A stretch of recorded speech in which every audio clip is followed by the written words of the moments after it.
Alors, on est prêt? Et action.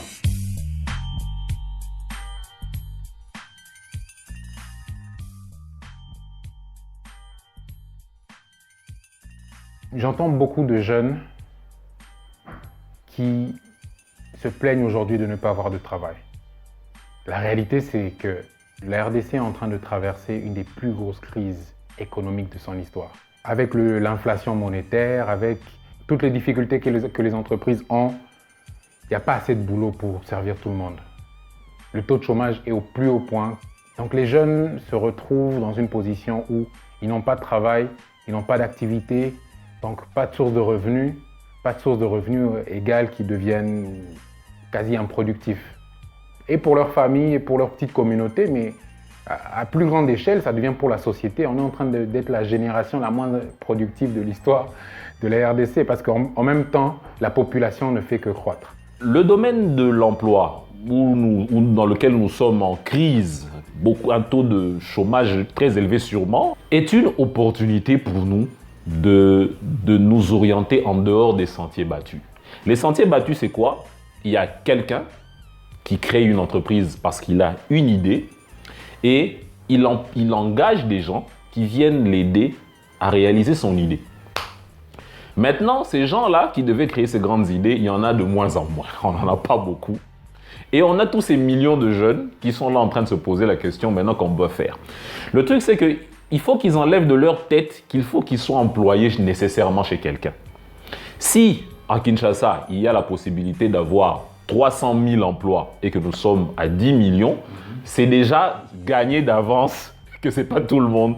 Mais alors, les autres qui n'auront pas d'emploi, comment ils vont faire pour s'en sortir? L'élément le plus simple, parce qu'il faut toujours aller dans la définition basique des concepts, l'élément le plus simple pour gagner sa vie, si je peux le dire, c'est de créer de la valeur. Et là, je suis parfois étonné par le niveau de vision limitée que nous avons, nous, les jeunes, lorsqu'on parle de créer de la valeur. Créer de la valeur, ça veut dire travailler nécessairement pour l'une des plus grosses boîtes qui existent. C'est comme ça que les gens voient les choses, alors que ce n'est pas le cas. Créer de la valeur, c'est, tu regardes autour de toi, les gens ont besoin de quoi que toi, tu peux apporter. On m'a parlé d'une personne qui habite dans un coin où l'eau de la régie des eaux n'arrive pas. Ce monsieur crée un puits dans sa parcelle pour s'approvisionner en eau. Chez lui, pour lui. C'est son eau pour sa maison. Et les habitants apprennent qu'il y a quelqu'un qui a un puits qui l'approvisionne en eau. Et les gens commencent à venir demander de l'eau chez lui. Le monsieur flaire le coup, il se dit, bon ok, pour un bidon, je crois un bidon de 20 litres, c'est 500 francs. Okay. Il paraît que ce monsieur se fait 200 ou 300 000 francs par jour. Ça, c'est juste une petite idée. Voilà, c'est ça, créer un business. Ouais. C'est juste comprendre un besoin et se rendre compte qu'on peut répondre à ce besoin-là. Et si on arrive à simplifier l'équation jusqu'à ce niveau-là, les possibilités sont plutôt illimitées au fait. Et ce que je vois aussi, c'est qu'on a l'impression de ne pas avoir suffisamment d'options. Ça se limite presque, toutes les options sont limitées presque à 2 options. D'un côté, être employé, d'un autre côté, avoir une entreprise. Et une entreprise, ça veut dire une société qui est légalement reconnue par l'État, qui a un nombre d'employés, qui a un siège social, qui a des bureaux, Ça, c'est un peu aussi la définition cliché d'une entreprise. Alors que le vrai entrepreneuriat, c'est juste la capacité d'entreprendre. N'importe qui peut devenir entrepreneur s'il ne s'apitoie pas sur son sort et se met à créativement et de manière productive à trouver des solutions pour s'en sortir et pour que, à travers lui, plus de personnes s'en sortent. Je crois que c'est la définition basique de l'entrepreneuriat, mais on est très limité à soit je travaille pour une entreprise ou je crée ma propre entreprise. Et ça aussi, ça devient compliqué parce qu'on se dit créer une entreprise, c'est effrayant, ça demande beaucoup de ressources apparemment, ça demande beaucoup d'argent. Mais je vois presque l'option intermédiaire qui est simplement Ok, j'ai pas de boulot. Est-ce que j'ai besoin de trouver un boulot absolument pour m'en sortir? Peut-être pas, mais je peux presque inventer un boulot. Je peux, comme tu dis, créer de la valeur et que cette valeur me récompense. Effectivement, au fait, on est en train d'inverser l'équation. L'équation va mieux quand on le prend dans le sens à quoi je peux être utile à ma société autour de moi. C'est ça le vrai entrepreneur. L'entrepreneur, ce n'est pas le gars qui réfléchit comment je vais faire pour commencer à gagner de l'argent. Oui, ouais. Si tu regardes les plus gros entrepreneurs, les gens qui ont inventé les plus grosses entreprises que nous connaissons, ces gens n'ont pas commencé par créer une entreprise. Ce n'est pas ça. Les gens inversent. Les gens commencent d'abord par créer une entreprise, comme tu dis, siège social, carte de visite, logo et tout le truc. C'est maintenant après qu'ils commencent maintenant à faire du business. Si on va dans ce sens-là, c'est là qu'on se casse les dents. C'est là qu'on se dit, j'ai besoin d'argent parce que faire les cartes de visite, c'est pas gratuit. Mais tu n'as pas encore rien vendu, mais tu veux déjà faire une carte de visite, tu vas faire avec quoi? Il faut inverser l'équation. L'équation commence par, j'ai remarqué des besoins autour de moi. Comment, en tant que membre de la société dans laquelle je vis, je peux répondre aux besoins que je rencontre? À partir du moment où je réponds aux besoins que je rencontre, je vais tomber sur des gens qui seront prêts à dépenser de l'argent pour avoir le service que je leur propose. C'est ce qui rend l'entrepreneuriat le plus intéressant. Au fait, l'entrepreneur, c'est quelqu'un qui réfléchit sur comment je peux être utile à ma société. C'est une personne qui réfléchit d'abord sur comment je peux donner avant de penser à comment je peux prendre. Et si on arrive à inverser simplement cette équation, ça va déclencher beaucoup d'idées de business, simplement parce qu'on voit autour de nous, les business, les idées de business, ce n'est pas ça qui manque. Ouais. Il suffit qu'il y ait quelqu'un qui se plaigne à côté de toi pour quelque chose. Sache que quand quelqu'un se plaint à côté de toi pour quelque chose qui ne va pas, c'est une idée de business. Ouais. Dès que quelqu'un te dit, le transport coûte cher, c'est une idée de business, directement. Parce que tu peux te dire, comment je peux faire pour donner du transport qui coûte moins cher à la personne qui se plaint. Ouais. C'est déjà un business. Et maintenant, quand le business va commencer à tourner, quand tu commences à répondre aux besoins des gens, c'est là maintenant que tu veux commencer à réfléchir à structurer ça sous forme d'entreprise parce que tu as maintenant des rentrées d'argent. Tu commences à organiser ça. Je vois beaucoup de jeunes qui pensent à l'envers, dans le sens de ils attendent d'avoir l'argent pour avoir l'idée de business. Ça devient...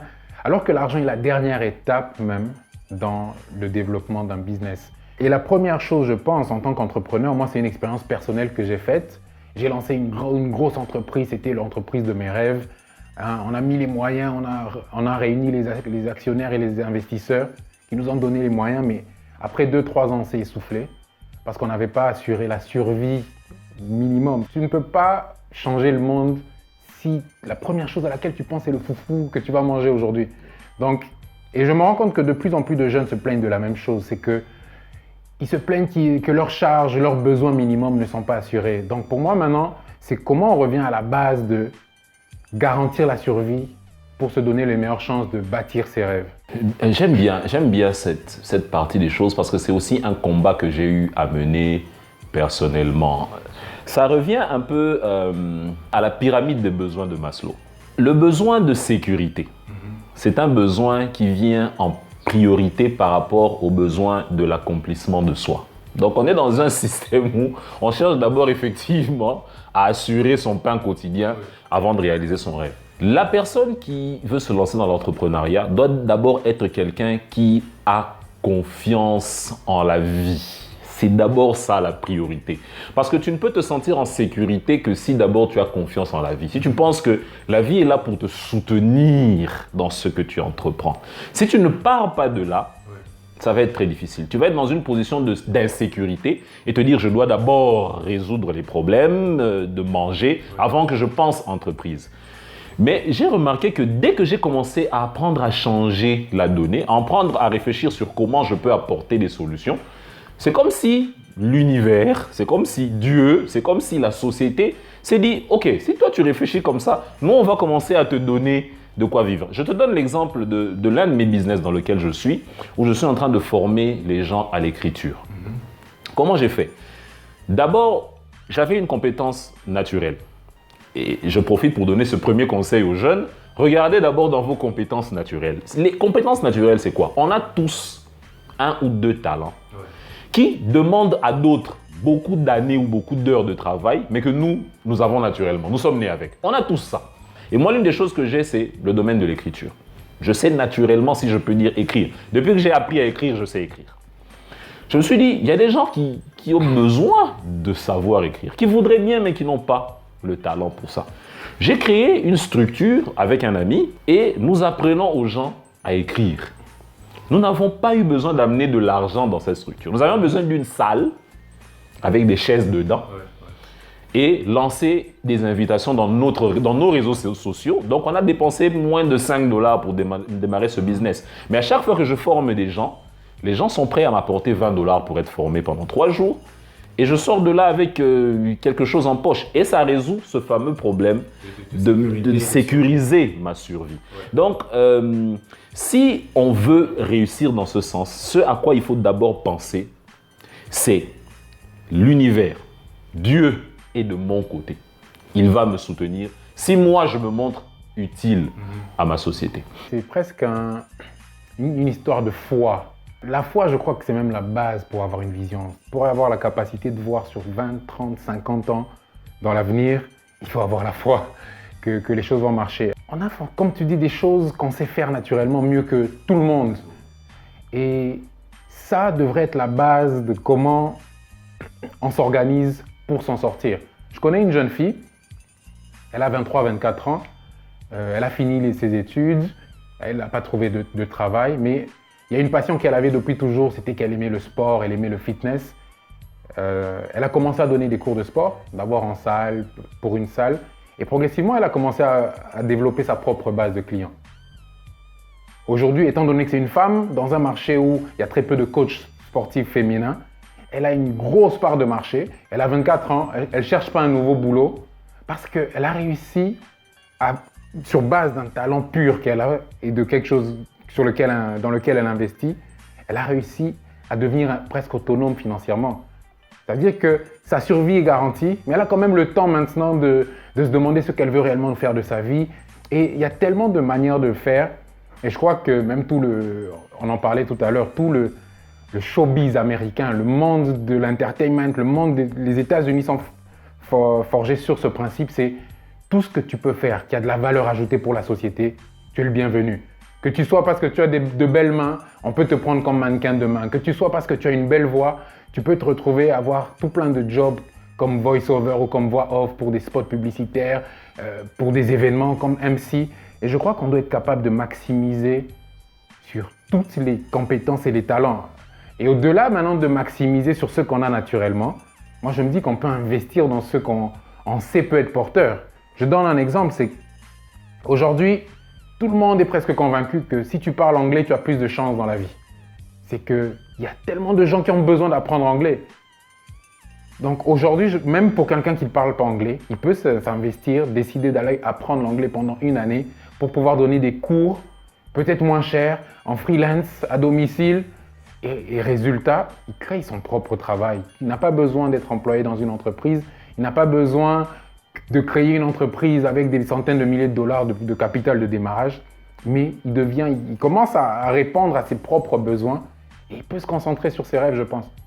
J'aime bien cet exemple. J'ai dans ma propre vie vécu quelque chose de pareil. Lorsque j'ai eu mon diplôme d'État, avant d'aller à l'université, j'ai demandé à mon père de m'accorder une année pendant laquelle je devais apprendre l'informatique. Là, nous sommes en 2000. C'est-à-dire, on est à une époque où à Kinshasa, apprendre la moindre chose, c'est-à-dire la bureautique, c'était déjà une grosse compétence très demandée. C'est-à-dire, j'avais parlé tout à l'heure de répondre aux besoins, mais ce n'est pas seulement répondre aux besoins en termes d'amener un produit, mais répondre aux besoins en termes de quelles compétences la société a besoin. Quand on regarde autour de nous, on voit des compétences dont la société a besoin. Tu as parlé de l'anglais, je te parle de l'informatique. Des compétences dont on a besoin. On cherche des gens qui maîtrisent même le métier aujourd'hui avec le boom de la construction à Kinshasa, même le métier d'architecte et le métier de maçon sont des métiers qui sont demandés. C'est-à-dire les jeunes, au lieu d'apprendre juste des choses pour apprendre, ils peuvent apprendre en fonction de ce qui est demandé sur le marché. Et ça, c'est soi-même de décider de faire cet investissement personnel. Si tu dois prendre une année, comme moi je l'ai fait, j'ai pris une année de mon temps. Si tu dois prendre une année de ta vie pour t'investir dans un domaine qui demain peut te rapporter. Mon année d'informatique, c'est peut-être dans ma carrière professionnelle le meilleur investissement que j'ai fait jusqu'aujourd'hui, cette fameuse année d'informatique. Parce que j'ai tout construit pratiquement en me basant sur cette année d'informatique. J'ai un diplôme de licence en économie, mais ce n'est pas le truc que je sors le plus dans ma vie professionnelle. C'est plus mon ordinateur et ma maîtrise de Word, d'Excel qui m'aident. Donc, il faut qu'on soit juste suffisamment malin pour comprendre que, ah tiens, quand je regarde ça, dans cette société, on commence à avoir besoin de beaucoup de MC. Parce qu'il y a des mariages tous les week-ends maintenant.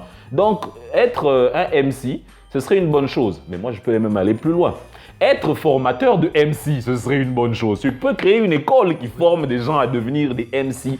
Et tu fais ta pub, tu dis, moi, je forme les meilleurs MC de la capitale pour votre fête. Je vends déjà une idée de business à quelqu'un. Mais voyez un peu, c'est ce réflexe. Je viens de penser à cette idée pendant qu'on parle.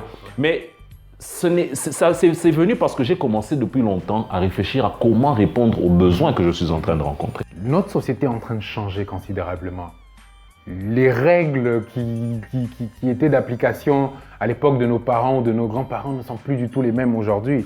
Et même dans le monde des opportunités, de la compétence, il y a de nouveaux métiers qui se créent, notamment grâce à Internet.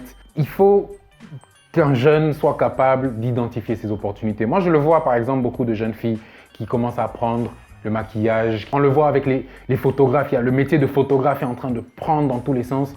Mais c'est des dizaines, des centaines de jeunes qui sont en train de devenir autonomes. La plupart ne réalisent peut-être pas, mais n'ont plus besoin de trouver un travail parce qu'ils ont déjà créé leur propre travail. Ils sont des entrepreneurs.